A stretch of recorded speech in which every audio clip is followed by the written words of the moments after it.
நீலமலை தொலைக்காட்சியின் நகர்வள பகுதி செய்திகளை வாசிப்பது மலைகளின் அரசி நீலமலை அன்பில்.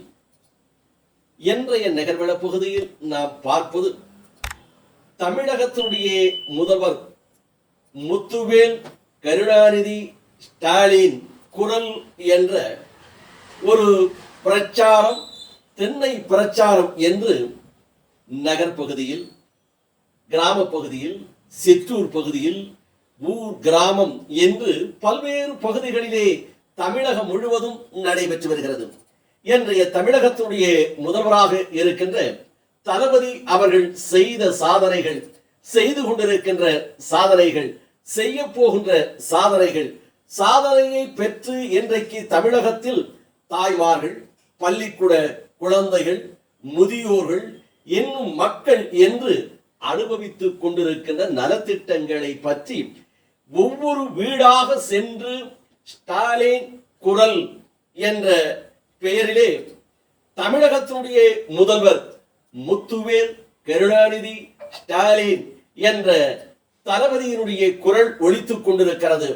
அந்தந்த பகுதியிலே இருக்கின்ற திராவிட முன்னேற்ற கழகத்தினுடைய தலைவர்கள், செயலாளர்கள், பொறுப்பாளர்கள் என்று நடத்தி வருகிறார்கள்.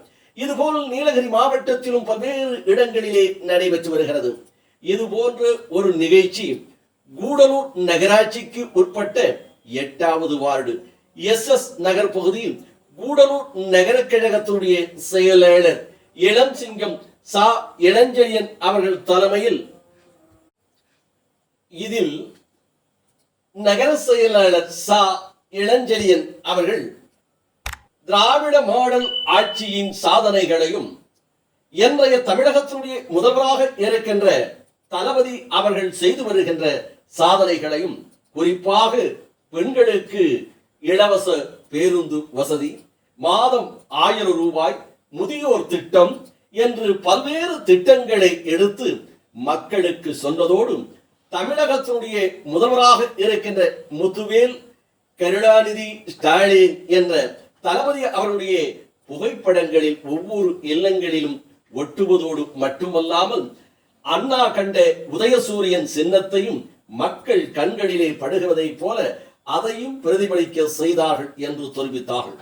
இந்த நிகழ்ச்சியில் நகர கழகத்தினுடைய துணை செயலாளர் என்றும் அன்பு நெஞ்சமாக இருக்கின்ற ஜாபருல்லா, மாவட்ட பிரதிநிதி மணிகண்டனாக இருக்கின்ற மணிகண்டன், நகர உறுப்பினர் கூடலூர் நகரமன்றத்தினுடைய உறுப்பினர் கௌசல்யா, சத்தியசீலன், அந்த பகுதியினுடைய வார்டு செயலாளர் மண்ணின் மைந்தன் என்று சொல்லப்படுகின்ற மணி, இளைஞரணி விஜயகுமார், செல்வத்துக்கே பாரதி செல்வபாரதி, ஹபுதாகிர், தேவராஜ், கிஷோர் குமார், வார்டு அவைத்தலைவர் ஜோசப், ஞானப்பிரகாசம் மற்றும் திராவிட முன்னேற்ற கழகத்தினுடைய உடன்பிறப்புகள் அனைவரும் பெரும் திரளாக கலந்து கொண்டு இந்த நிகழ்ச்சியை சிறப்பித்ததற்காக நமது நகர்வள பகுதிக்கு செல்வத்துக்கே பாரதி செல்வபாரதி சொன்னதாக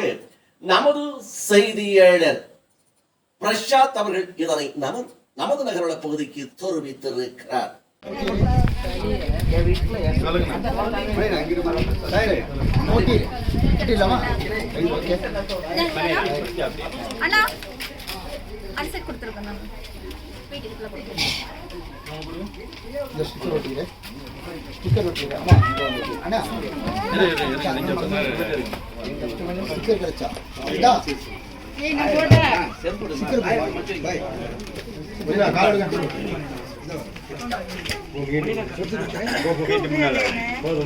இன்னொரு விஷயம், இந்த பிஜேபி கவர்மெண்ட் ஆட்சிக்கு வரும்போது நம்ம சிலிண்டர் நீ 10 வருஷத்துக்கு முன்னாடி 400 ரூபாய்க்கு வித்துச்சு.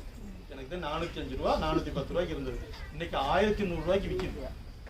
இவ்வளோ காலம் வீட்டில் இருக்க பெண்மணிக்கெல்லாம் இவ்வளோ கஷ்டப்படுறீங்க. மாசம் 1000 ரூபா 1100 ரூபா தான் வாங்கிட்டு இருந்தோம். நாளைக்கு தேர்தல் அறிவிக்க போறோம், இன்னைக்கு 100 ரூபா குறைக்கிறாங்கன்னா என்ன அர்த்தம்? நாளைக்கு 500 கூட்டாம அதாவது நல்லா அவனு புரிஞ்சுக்கணும். நாளைக்கு தேர்தல் அறிவிக்கிறாங்க, இன்னைக்கு 100 ரூபாய் குறைக்கிறாரு. ஒரு 1.5 மாசம் தான். தேர்தல் முடிஞ்சதுக்கு அப்புறம் இதுக்கெல்லாம் வட்டியும் குட்டியுமா போட்டு 500 ரூபாய் ஏற்றுவாங்க. திருப்பி அவர் இந்த இடத்துல வந்துட்டாருன்னா யாராலையுமே நாட்டை காப்பாற்ற முடியாது. யாராலும் இன்னொன்று கூட புரிஞ்சுக்க. இப்ப நான் வந்திருக்கேன், நீங்க எல்லாம் கும்பலா உட்காந்து பேசிக்கிட்டு இருக்கோம், முடிச்சுக்கிட்டு இருக்கோம். நாளைக்கு இதே மோடி இதே இடத்துல உட்கார்ந்தாருனாக்க இந்த சூழல் நடக்கவே நடக்காது. தேர்தலே நடக்காது. இப்படி ஒரு சூழல் நடக்கவே நடக்காது. அதெல்லாம் நீங்க மனசுல வச்சுக்கிட்டு வரக்கூடிய தேர்தலில் வந்து திருப்பி இங்க ராசானை நிற்கிறார், உதயசுரேசனுக்கு ஓட்டு போட்டு இங்க ராசானை ஜெயிச்சு நம்ம 40 தொகுதி ஜெயிச்சாக்க தமிழ்நாட்டில் 40 தொகுதி ஜெயிச்சா நம்ம இதை பிடிக்கலாம். எது மத்திய அரசு மாற்றத்துக்கு கொண்டு வரலாம். நம்ம அதை செய்ய முடியாது. நீங்க போடுறது ஒரு ஓட்டு, நான் போடுறது ஒரு ஓட்டு. நம்ம இருக்கு நீலகிரியில, நம்ம யாருக்கு ஓட்டு போட போறோம்? ராசானுக்கு தான் ஓட்டு போடுறோம். உதயசுரேசன் தான். நம்ம கடமை என்னன்னு கேட்டாக்க உதயசுரேசனுக்கு ராசானுக்கு ஓட்டு போடுற வேலை. அந்த வேலையை நம்ம வந்து சரியா அவங்க கடமையை செய்ய வேண்டிய வேலையை நீங்க சரியா செஞ்சீங்கன்னாக்க இதே மாதிரி ஒவ்வொரு ஆள் நினைக்கும் போது தமிழ்நாடு பூரா நினைக்கும் போது 40 நம்ம சீட்டு தான் வாங்க போறோம். 40 சீட்டு நம்ம ஜெயிக்க போறோம். தலைவர் யாரை கை காட்டுறாரோ தலைவர் தான் பிரதமர் உட்கார போறாங்க. யாரை கை காட்டுறாரோ அவர் தான் பிரதமர் உட்கார போறாங்க. சில நேரங்களில் தலைவரே பிரதமர் வரவும் நாட்டோட நிலைமை அப்படித்தான் இருக்குது. இந்தியாவே உலக நாடே எதிர்பார்க்குது. இப்பேற்பட்ட ஒரு முதலமைச்சர் எங்கெந்தரா பிடிச்சிங்கிற மாதிரி உலகமே எதிர்பார்க்கக்கூடிய ஒரு தலைவர், உலகமே வியந்து பார்க்கக்கூடிய தலைவர். அவர் யாரை கை காட்டுறோ அவர் தான் பாரத பிரதமராக வரக்கூடிய சூழல் இருக்க சமயத்துல நாளைக்கு சொல்ல முடியாது. நம்ம தலைவரே பிரதமராக வாய்ப்பு இருக்குது. நீங்க எல்லாம் சரியா பயன்படுத்தி என்னென்ன வேலைகள் நம்ம ஆட்சிக்கு வந்ததுக்கு அப்புறம் என்னென்ன வேலைகள் செஞ்சிருக்கிறோங்கிறத இந்த நோட்டீஸ்ல இருக்குது. என்னென்ன வேலை செய்யறதுக்கு போன மாசம் முடிந்த பட்ஜெட்ல என்னென்ன வேலை செய்யறதுக்கு நிதி ஒதுக்கிங்கிறது இதுல இருக்கு. இது வந்து எதிர்காலத்து தமிழ்நாட்டுக்கு எதிர்காலத்துக்கு என்ன தேவைங்கிற நிதி இதில் ஒதுக்கிட்டு அதுக்கு உண்டான டீட்டெயில்ஸ்லாம் அது இருக்குது. இதெல்லாம் நீங்க படிச்சு பார்த்து வரக்கூடிய தேர்தலில் வந்து நீங்க எல்லாம் சிறப்பாக செஞ்சு எல்லாருமே அவங்கவுங்க சார்ந்தவங்க, உங்களை சார்ந்தவங்க 4 ஓட்டு, உங்க குடும்பத்தில் 4 ஓட்டு, உங்க வீட்டுல 4 ஓட்டு, யாராலும் உங்க சார்ந்தவங்க குடும்பத்துல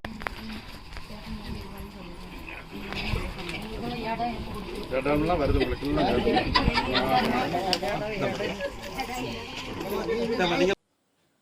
எத்தோடு நகர்வலம் நிறைவு பெறுகிறது. வணக்கம்.